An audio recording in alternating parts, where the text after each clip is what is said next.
Going live.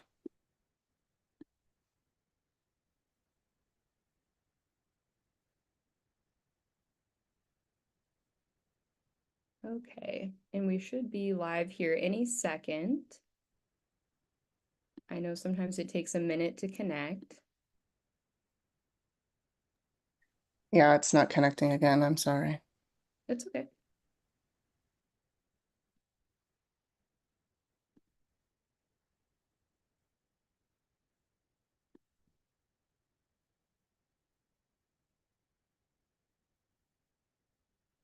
You know what? I might pull it up on my phone just so I can see when we get connected. Jennifer, let me know. I have access to our Facebook right now.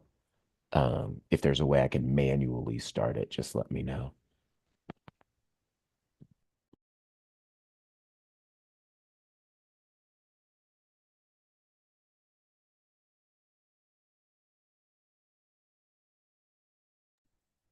It looks like we are live on Facebook. I can see it. Yeah, it looks like Show we're live. live. Go ahead. We're live right now. Thanks, everyone. Okay. I love it. Okay, well, let's go ahead and get started in case anyone's been watching us sitting here thinking we were having technical difficulties. Apologies for that, but it does look like we have connectivity, so that is a great thing. Very excited for this conversation today, and anyone who's taking time out of their day to join us for how excuse me, how incarceration affects all Oklahomans. It is a topic that I think needs to be discussed more. Hence our motivation for bringing this webinar to you guys today. My name is Caroline Cole. I'm the statewide engagement manager for OCJR, and I have some special guests here with me today. We have Damian Shade, our executive director, who is going to speak first. We have Mike Olson, who is our policy counsel, and then we have two very, very special guests, our ambassadors, Kimberly Stutson and Tess Suter, who are going to speak towards the end of the webinar. And so, I think when we think of incarceration, most of the time we tend to think about how it affects that individual.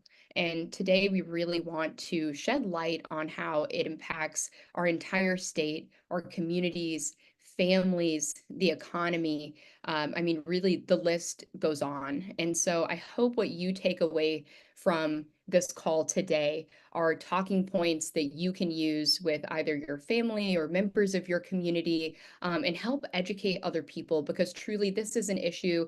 If we care about Oklahoma, we need to care about our incarceration rates, and we need to care about how this affects our communities. So thank you so much. I'm going to turn it over to Damian Shade to take us away. And again, thank you all, and happy you're here. Thank you so much, Caroline. And I'm so excited just to talk to everyone about these important issues in our state. Oklahomans for Criminal Justice Reform, really, for the last decade, has been working on this issue. Why a small state like Oklahoma, right? There's around 4 million of us. Why such a state was able to become the prison capital of the world just a few years ago in 2016, and the way that that really impacts all of our lives. Most folks probably don't know this, but there are 1.2 million Oklahomans with a criminal conviction that makes it harder to get a job, makes it harder to go to college, makes it harder to get a good home, just simply keep food on the table. Oklahoma is really an outlier in the way that our system negatively impacts both our economy and families across the state.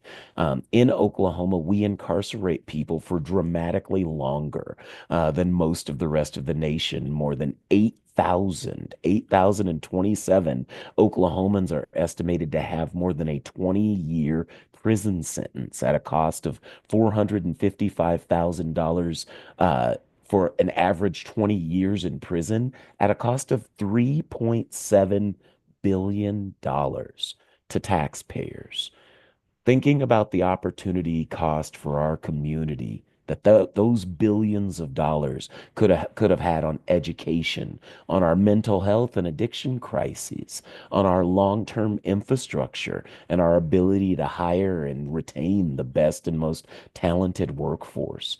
Oklahoma is a state that has been disproportionately affected by the way we've chosen to respond to the social problems around crime.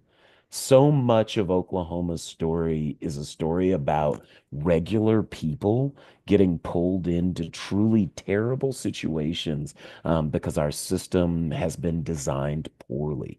Just a few years ago, there was a remarkable situation in the Oklahoma County Jail where a gentleman was incarcerated for more than 6 months by accident. Because his attorney had a medical emergency and no one let him know that he needed new counsel. It was actually just a random act of fate that they even found out that this gentleman, again, a legally innocent person who had been convicted of no crime, had been sitting in one of the most dangerous jails in the state of Oklahoma for months without seeing a judge, without a hearing or a process. When the presiding judge in that county found out that this had happened, they sent public defenders to that jail to go to every single floor in the jail to ask people, have you seen a lawyer? When was the last time you had a hearing or an appearance before a judge? When is the next time you're supposed to see a judge? And they found 10 other individuals who should not have been in the Oklahoma County Jail. It is a remarkable testament to how even being an innocent person in Oklahoma who has not been convicted of a charge can land you in the dangerous and terrible situation and circumstance of being on the wrong side of the law. The good news is there are remarkable solutions. Over the last decade, many states, a number of conservative but also bipartisan states, have really adopted better practices in the spaces of the way these systems work. Um, there are so many opportunities, I think, for us to really, really dive in over the next 5 years to change the way that Oklahoma's incarceration system has negatively affected so many folks. I see someone in the chat is asking about the stepping down system. And I think you're probably talking about stepping down from state prisons and returning to the community through the reentry system. Oklahoma has a lot of work to do in the reentry space, though we've done some positive things like the Sarah Stitt Act, which passed a few years ago and guaranteed more driver's license or state ID access to individuals upon release from prison. Too many Oklahomans exit our state prisons to experience homelessness. They are 10 times more likely to experience homelessness than the state average.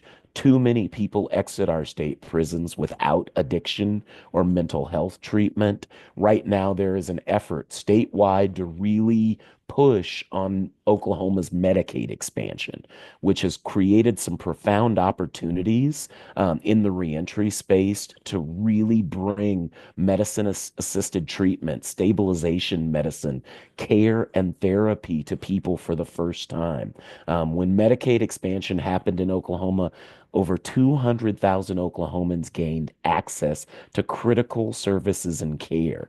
And one of the pieces that Oklahomans for Criminal Justice Reform is focused on right now is really pushing on that Medicaid process through a waiver that's working right now to start bringing housing resources, supportive addiction treatment resources, anti-overdose resources to communities to really save lives and start reducing crime. I think when it comes to stepping down with the state prison system, there was also a plan several years ago to really make Bill Johnson Corrections Facility an intermediate stepping down facility for those people who were coming from higher security facilities and then moving back into the community. those plans really need to be funded. Those stepping down procedures and really making sure that everyone, when they exit the state prison system, it's between 8,000 to 10,000 people exiting Oklahoma State Prison every year, and making sure that those thousands of Oklahomans have access to jobs, making sure they have access to training, making sure they have access to medication to stabilize mental health issues that might be in crisis are critical to really reducing crime and really dealing with so much of what's been broken in our system. Really, really great question. Thank you all. I'm going to go ahead and pass back over to Caroline because I know we have a lot to work through today. Thank you so much, Damien. And something that Damien always says, and I just wanted to share with everyone, is that we really do have a two-tiered criminal legal system in our state. And so your experience with the criminal legal system is going to be very different if you live in rural Oklahoma compared to living in metropolitan areas like Oklahoma City or Tulsa. And so I want to just also kind of shamelessly plug our new report that was created by Mike Olson, who will be our next speaker. And it's called The Hidden Crisis. And I'm live on Facebook with you guys. I'm in the chat. So I'm just going to drop this report in the chat because this really looks at changes in rural Oklahoma. If you guys are live there on Facebook, you can see I just sent it in the chat for everyone if you'd like to go read our most recent report. But it really looks at the changes in rural Oklahoma and the effect that this is having on crime, access to mental health care, and the list goes on. So I think it's also a very important conversation to have. So I hope everyone takes the time to read that. So with our timeliness in mind, Mike, I will have you come on camera and join us. And Mike is going to give us some information about what we're seeing across the state. So I'm going to go ahead and go off camera. Thank you, Mike. Thank you, Caroline. So I'm going to go ahead and share my screen to get this information out to all of you. So today I'm really going to be talking about how the criminal justice system affects all Oklahomans. We've been, obviously, a lot of attention is paid, as Caroline mentioned up top, about the individuals that themselves are incarcerated. But really, this system affects all Oklahomans, every single one of us. So to really drill into this, I want us to imagine a family. I've called them the medians. They are the most average Oklahoma family. They were married 10 years ago, and they've earned the exact median household income in Oklahoma every year for the past 10 years. They have the exact Oklahoma average of 1.9 children, and they own a small business in their community. So this family really represents the most average Oklahomans, all of us who we are talking about today. So over the last 10 years, this family has earned over $600,000 in household income from their jobs and other income sources. Once again, this is just the median household income for the state over the last 10 years, and you get that amount. According to the Tax Foundation, the average tax burden in our state, this is state and local taxes, is around 9%. If you look at our state budget, approximately 10% of the state budget goes to public safety, including areas like district attorneys, courts, indigent defense, other areas, corrections that are necessary um, for ensuring public safety. Oklahomans spend around $296 per person per year on local police and law enforcement, and that is from the Tax Policy Center. So I know this is a Halloween webinar, so this might be the most scary part. There is a little math involved here. The median's tax contribution is around, over these last 10 years, around $65,000 that they have invested through tax dollars as a family into the criminal justice system.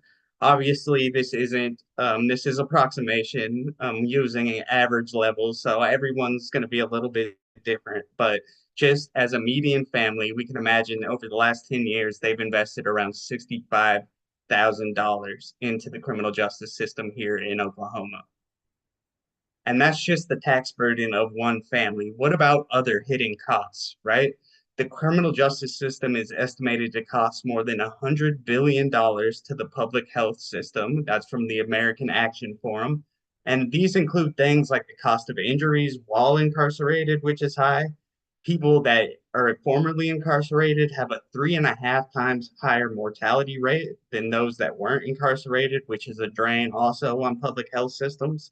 Also, housing, as Damien mentioned, costs related to moving, eviction, and homelessness for incarcerated individuals and their families is very high. We know that in Tulsa, around 16% of those in the homelessness point in time count pointed to the criminal justice system as the primary reason for their homelessness.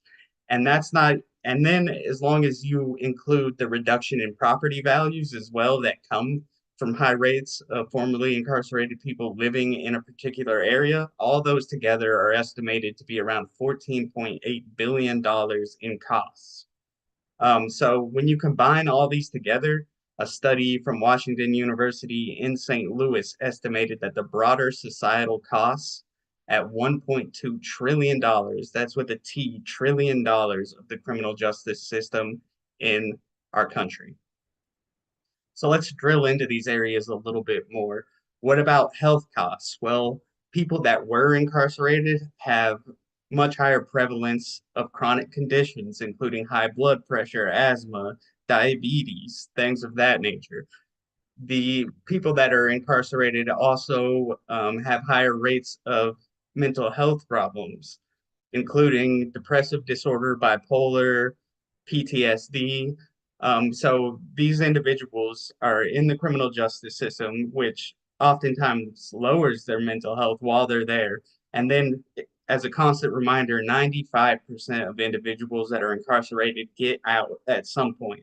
So these individuals are back into our society and they are creating costs to the health system because of the way that we're handling the criminal justice system. There's also extreme workforce costs, as Damien hinted at. The United States loses around 78 to 87 million dollars in GDP from keeping justice involved individuals out of the workforce. And as I mentioned, the medians, they're a small business owner, right?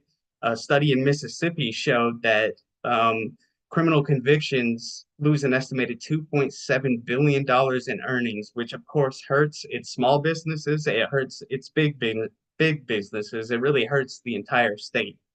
If you just keep 100 justice involved people out of the workforce, that decreases their tax contributions by 1.9 million, lowers sales tax revenue by over 700,000 and adds more than 2 million annually to the corrections budget.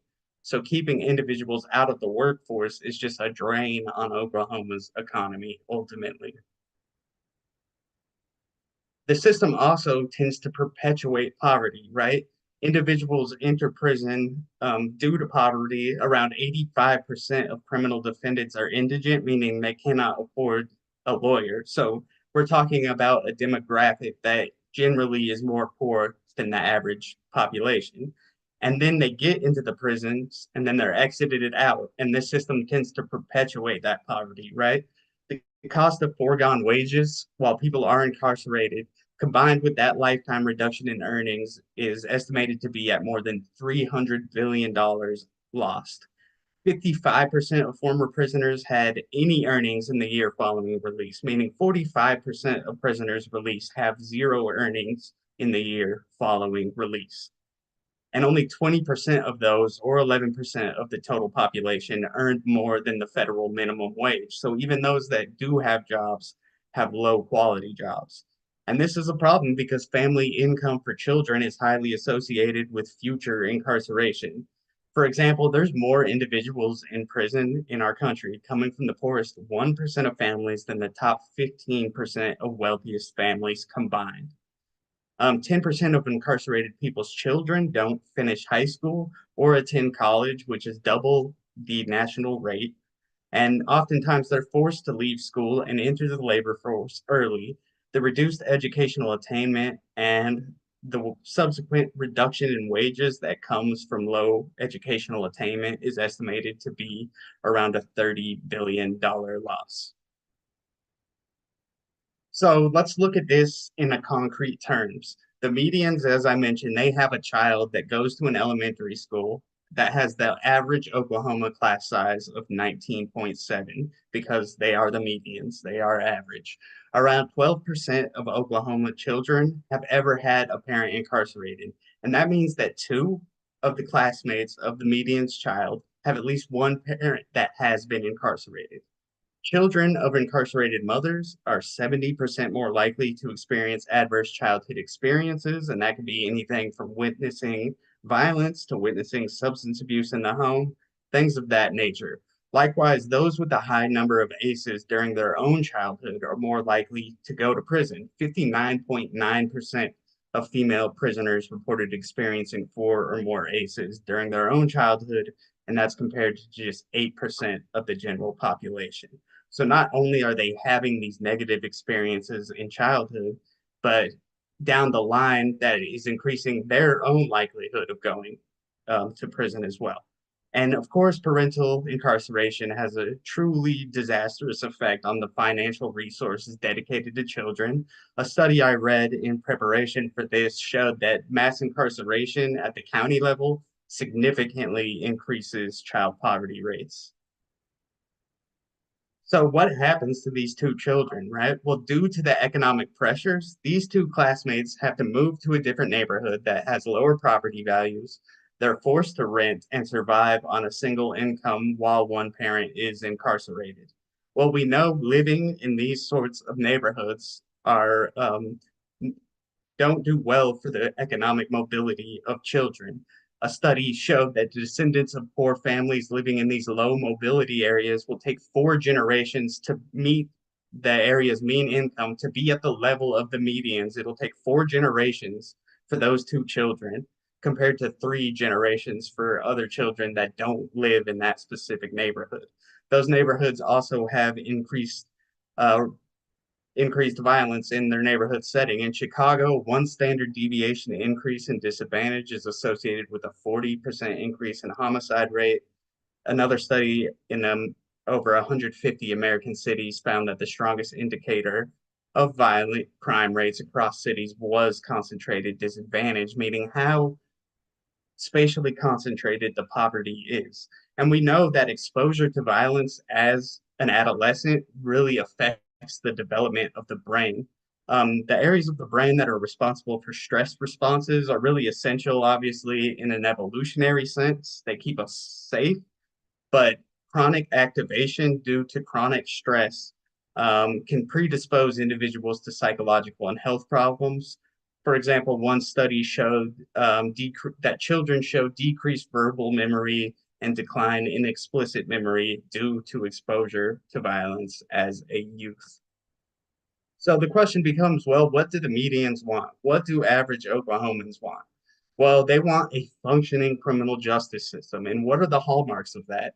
They're low crime rates, low recidivism rates, the ability to compensate victims of crime, equal access to justice, and of course, protection from crime. And remember, they have invested as a family over $6,000 every year that they've been married into the criminal justice system. So are they getting the returns that they want?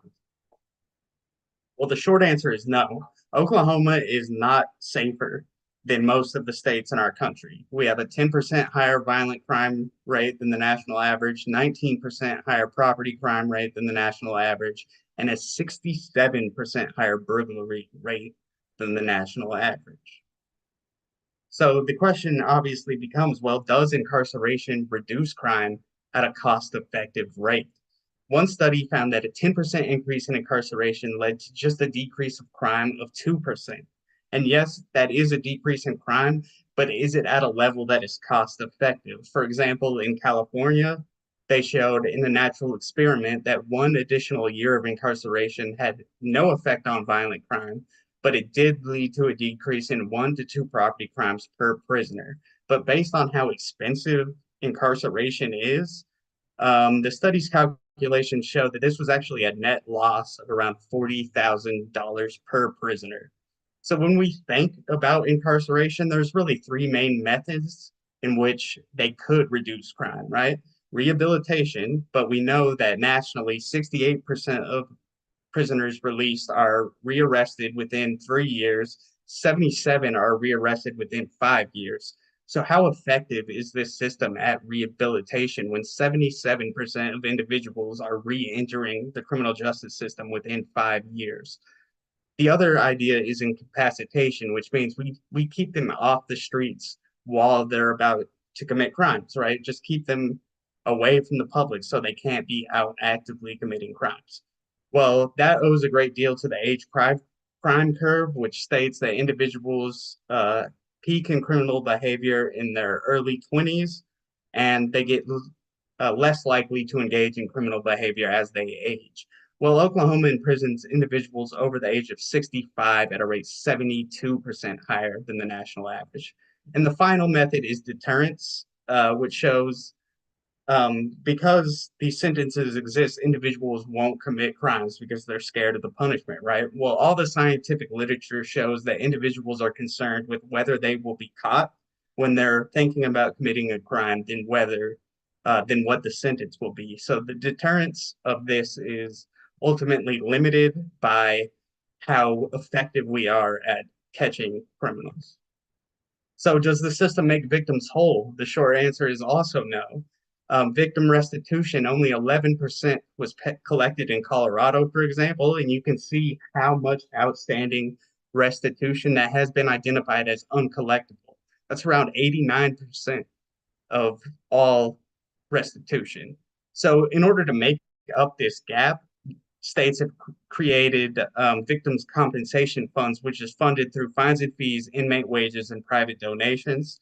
And as individuals know, not every criminal defendant owes restitution. Not every crime has a victim, right? So ultimately, victimless crimes are funding restitution at around the rate in Oklahoma of around $19 for every $1 of direct restitution.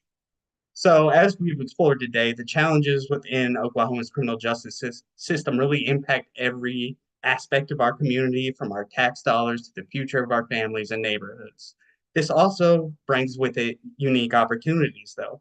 By addressing these underlying issues, economic disadvantage, community support, we can begin reshaping the system into one that genuinely enhances public safety, equity, and opportunity for all. So imagine a system where resources are not just used to punish, but to rehabilitate and to reintegrate.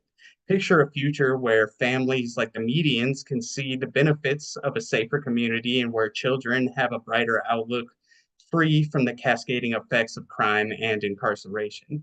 This vision really isn't a far off dream, it's an achievable goal. Through continued commitment and thoughtful reform, together, we can transform Oklahoma's criminal justice system into a model that genuinely serves its people. So, thank you all for being a part of this essential conversation and for your dedication to a brighter, more just future for all Oklahomans.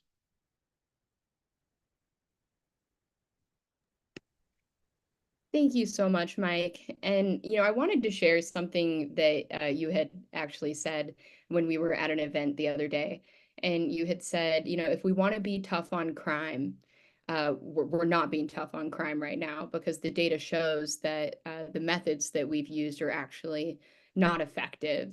And so everything that you just shared with us, I think is such a compelling story that we really need to address the ecosystem in which we live and all of the other factors that are actually contributing to these bigger, public health issues in our state.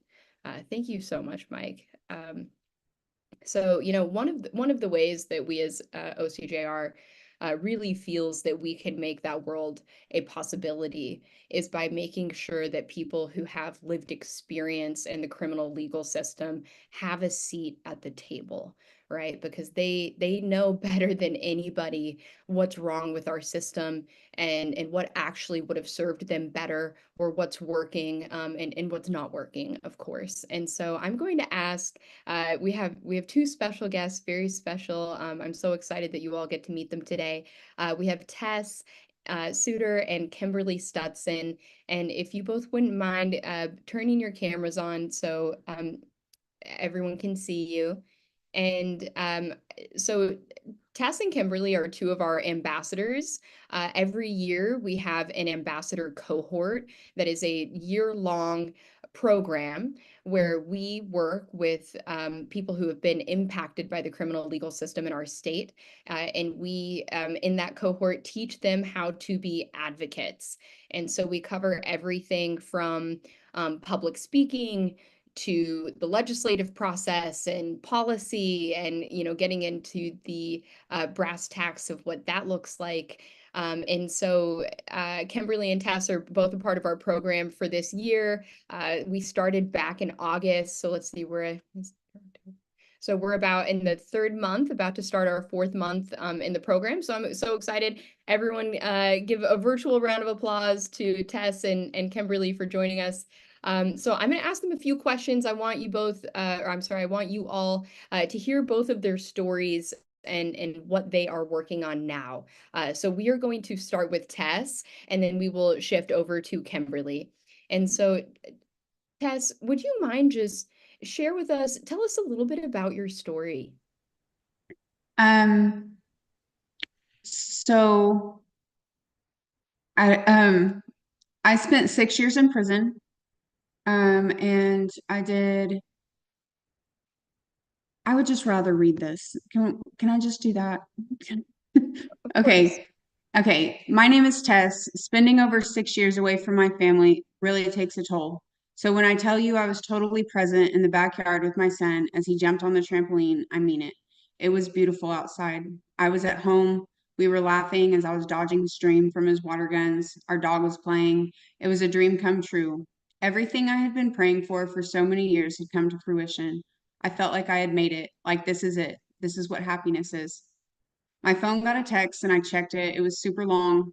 I scrolled up to the top to start reading, my lawyer rattling off all these words, but all I saw was numbers. 48,000. I thought surely it was a typo until I saw further down where it said 4,400.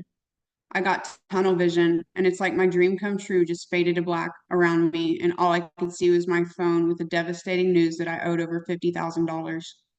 I scrolled up and down, reading it over and over again, confirming it wasn't a mistake. Immediately, it was like all those feelings of I've made it were gone. It didn't matter that I had years of sobriety, that I worked full time, that I was in school, that I had my son back. All the accomplishments I had made in the few short months I'd been out didn't mean anything, because how was I ever going to get ahead with over $50,000 owed? Court costs and fines are a barrier to freedom. So I guess the first question would be, how did I end up here? I was born into a good family with every opportunity afforded to me. I was smart, pretty, capable of anything I wanted to put my mind to. The problem was that I put my mind into drugs. I was addicted to meth by the age of 13, living in rural Oklahoma. I dropped out of school in ninth grade.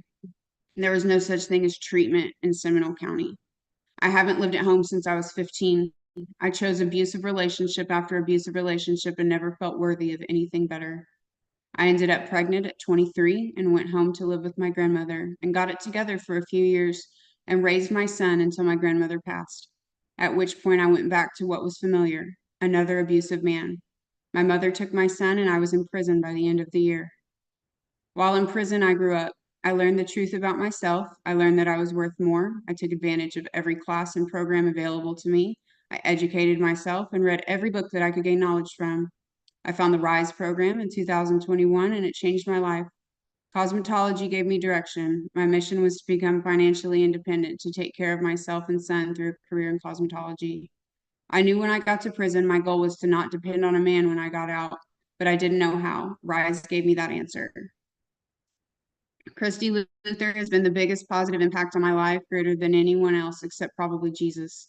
She is the founder and director of RISE, the first cosmetology school in a women's prison. She taught me to get up and get myself together every day, which in prison was rough for me. The first few years of prison, I was so depressed. I didn't see a need for makeup or self-care because there was no man to impress. When I started taking care of myself, it was like an investment in myself. The more I invested in myself, the more value I saw in the mirror. Christy taught me good study habits and the benefits of routine. When I started making good grades, my self-esteem started rising. Every new skill I learned made me feel like I could really do it, have a career. I was over 30 years old and never had a job. For the first time in my life, I was confident, believing in myself to make it in this world. When I went to lower security, I did everything Christy talked about. I got involved in poetic justice and found a way to connect with my son through writing. I discovered a creative part of me that I didn't know was there. I started exercising and found beauty through fitness, an inner beauty that didn't have to be validated by the attention of a man. I wanted to help other women find this appreciation for themselves and started a running club, which taught me leadership skills and how to navigate the proper channels for organized activity at the Department of Corrections. I felt the flame ignite in me to lead other women to the happiness I had found within. It didn't come from pleasing someone else. My happiness came from self-worth. I was still in prison and I was the happiest I'd ever been. I came home and had my son back, and all my prayers were answered. I went to work immediately and I stayed connected with a strong, positive support system.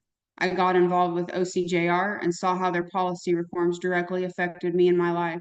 As OCJR educated me on Oklahoma and the systems we have in place, I recognized just how broken our system is. Having survived the system, I knew there were flaws, but it's hard to put your finger on what's actually wrong while you're in it, and I figured I deserved it anyway. But as OCGR showed me how other states' legal systems are compared to ours, the difference is too great to overlook. So, I think the next part will be the next question. Mute. And I thank you so much, Tess, for Yeah. sharing your story. I will continue to say this as long as I know you, but you were one of the most inspiring, driven people that I've had the privilege to be connected with. And I think anyone who is starting a new chapter of life, and then they discover that they owe $50,000 to the state, would feel like they just got socked in the gut. And unfortunately, this really is the burden that we put on so many formerly incarcerated people in our state, and we want them to do better, right? We're like, yeah, we believe in you. We're from the sidelines, right? Like, go, you got this. But then just very practically, we as a state are not creating an environment for people like Tess to be able to thrive. I know if someone put a $50,000 debt on my plate right now, I don't know how I would do that. So thank you for letting us into your experience there. So right now you are working on an initiative around fines and fees. Of course, because you have been impacted by this issue. So can you share a little bit about your work that you're doing right now and what led you to start this initiative? Yeah, absolutely. So, back to receiving the news of $50,000 owed for costs and fines. It was like the rug got pulled out from under me. I had done all this work on myself, made the changes necessary to make sure I never made those same mistakes again. I was a dream case for my parole officer, a true success story for the Department of Corrections. I felt as though my debt to society had been paid with 6 years of my life, but no, it wasn't enough. They still wanted a single mom to pay $50,000. Costs and fines are a barrier to freedom. After reading that devastating text message with those giant numbers screaming at me, I went down to the Cleveland County Court Clerk's office to see what I owed in that county. And the nice lady at the window told me that my fines and costs had been waived since I had already paid them off years ago, and I only went to prison on them since I was still on paper time. I made the comment, "Oh, thank God, because I just found out I owe Oklahoma County $50,000. And she said, "Do you have a minute? I'd like to show you something." I said, "Of course." That nice lady came around the desk with a packet of paperwork and sat down with me and helped me fill it out. She asked if I was on any type of assistance. I said yes.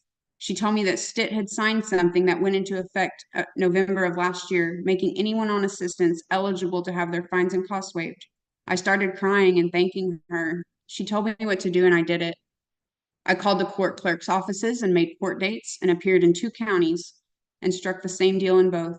I was going to make $25 a month payments on time for 2 years, and the remaining balance would be waived. I cried at both hearings. I will overcome the barrier of fines and costs. Being involved with OCJR introduced me to the world of advocacy and taught me that people can change things. After that lady showed me how to fill out that paperwork, I felt this need to let everyone know that they didn't have to keep paying fines for the rest of their lives. I felt angry that this wasn't common knowledge. Here I was, just being released from prison, the target demographic of who this policy affects, and I wasn't told.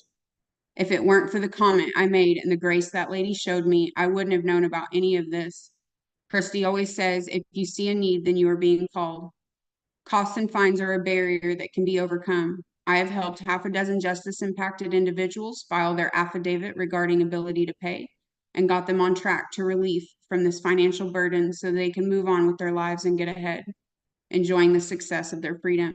I started with a couple of my Rise girls, but as family and friends find out that they don't have to pay costs and fines for the rest of their lives, people are coming out of the woodwork to contact me and get help.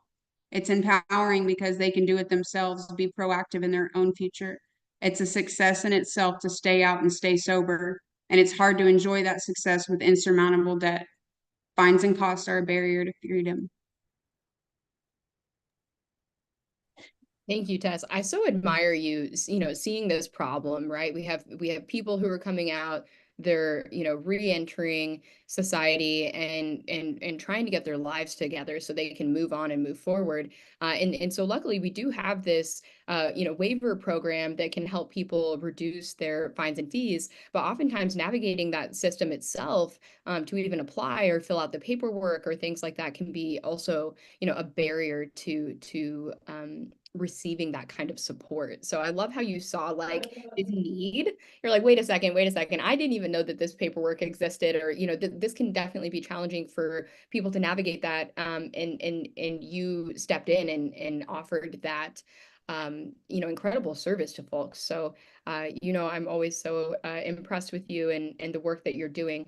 And so just to kind of in cap our conversation, what would you like to convey to those who may not understand the impact of incarceration?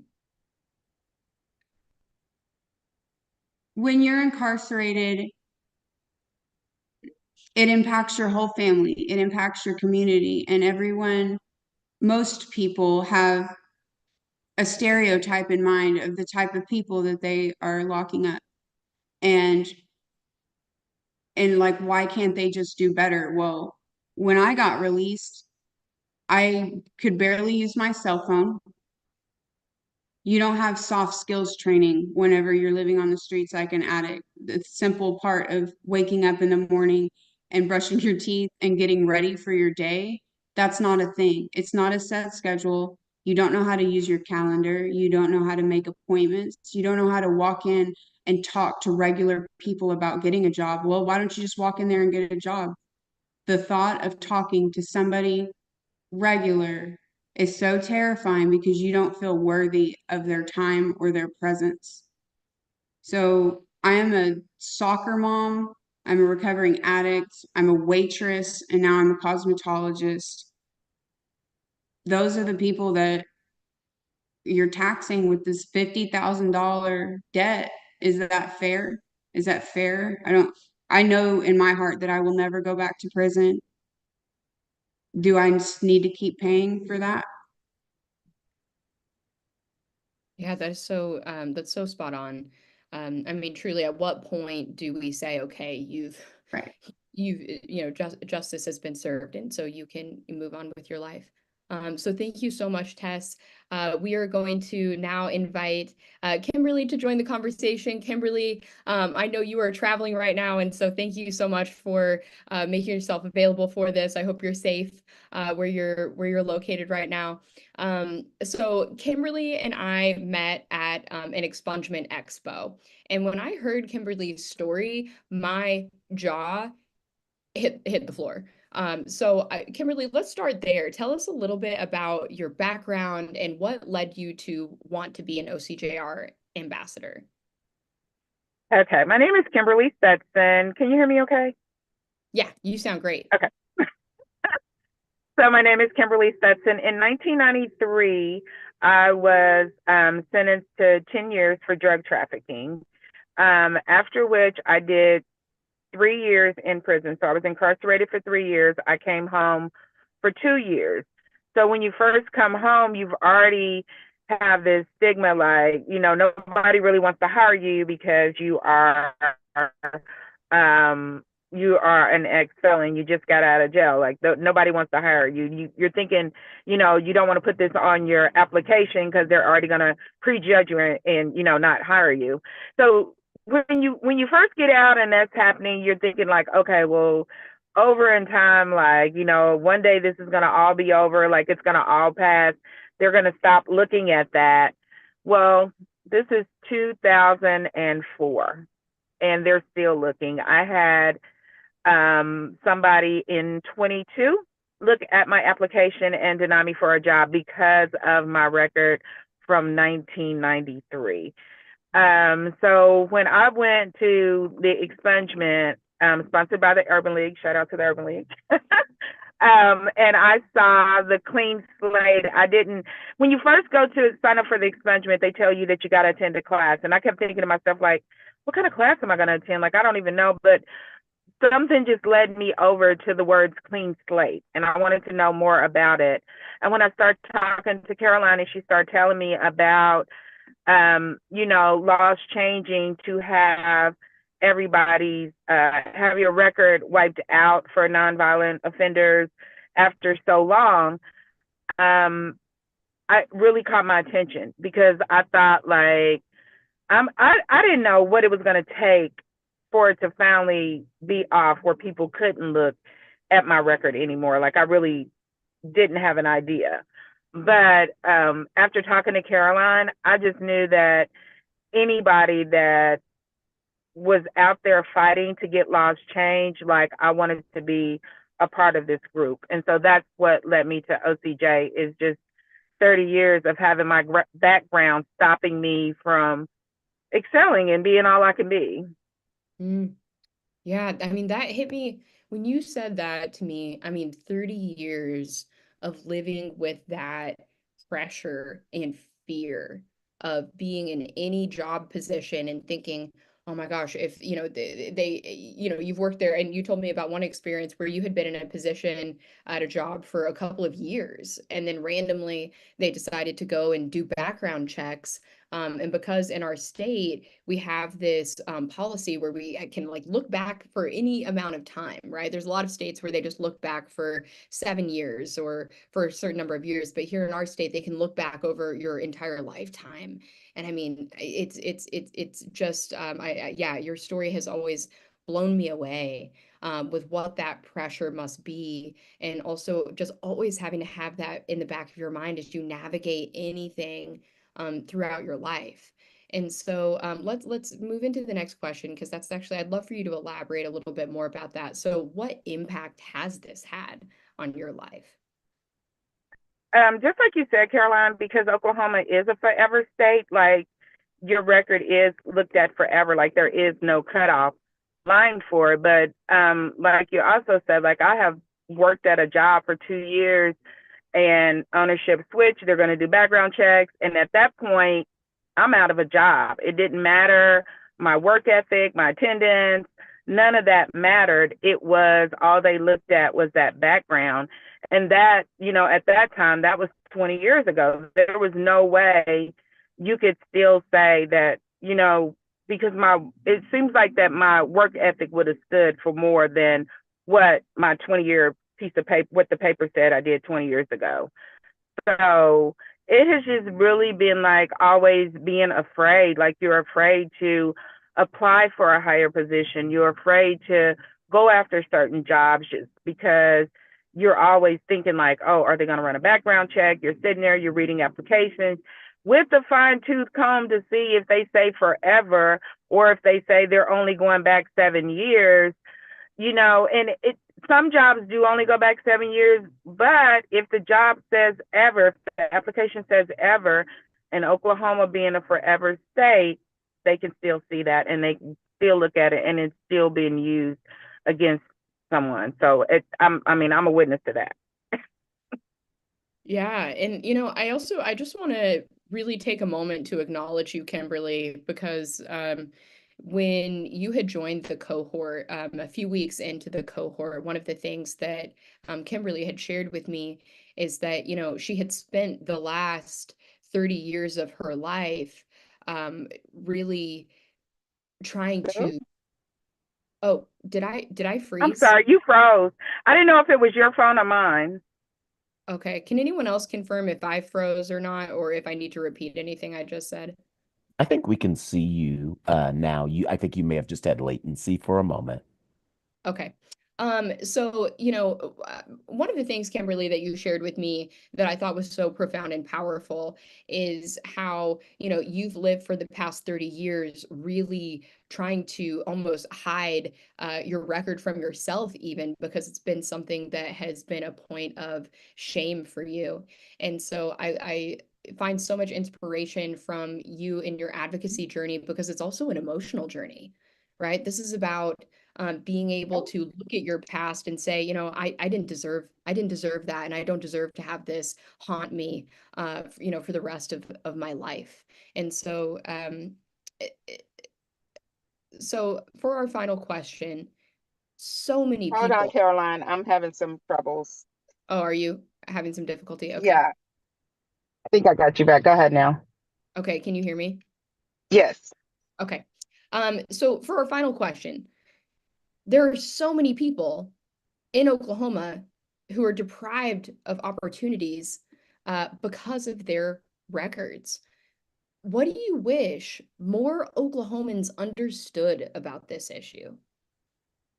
I wish that more people understood, number one, it should not be forever. No one should be made to pay for anything that they've done for 30 years ago. And anybody that feels that that's correct, I want you to really go back and review your life.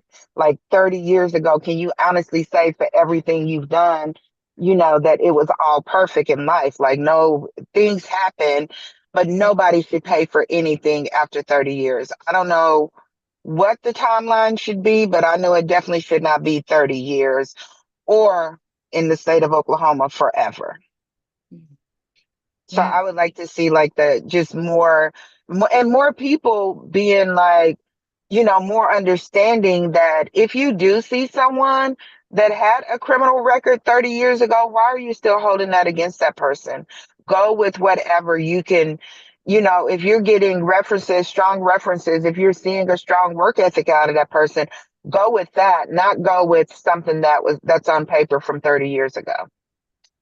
Yeah, agreed, Kimberly. I think, and the truth of the matter is that we all make mistakes in life, right? And Hmm. and some of us have the incredible privilege to not have those mistakes follow us, right? And so I think, anyways, I just agree with everything that you just said. And so we are nearing the end. Thank you so much, Kimberly. Thank you, Tess. It is a privilege for me to work with both of you. And I'm so happy that you are using your voices and your stories to change minds and to change our state. And so I appreciate both of you, and thank you so much for joining us, everyone, for our webinar today. I am going to have all of our staff just come back on camera for a moment. And so if you are still watching live, thank you for staying for the entire webinar. We need people like you in our state to engage, to care, to educate yourselves, and to engage with these issues, because that's really where we have the most power, and is in, the most numbers of our community members caring.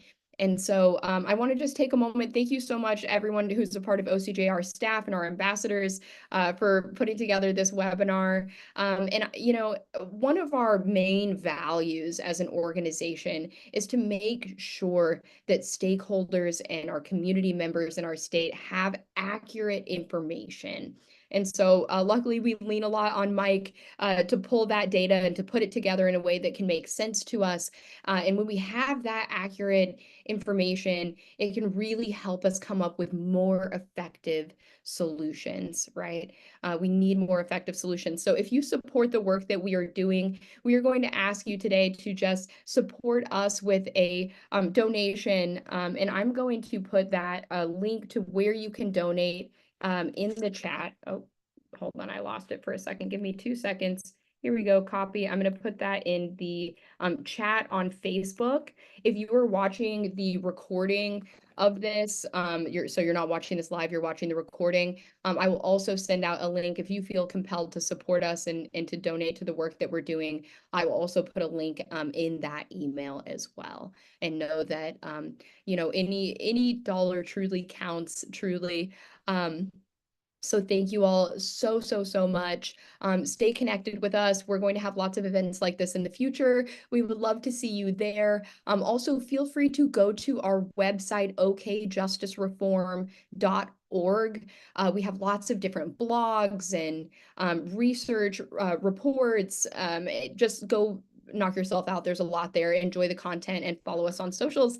Thank you so much, everyone. Have a great day. Signing off for now. Bye-bye. Bye, everyone.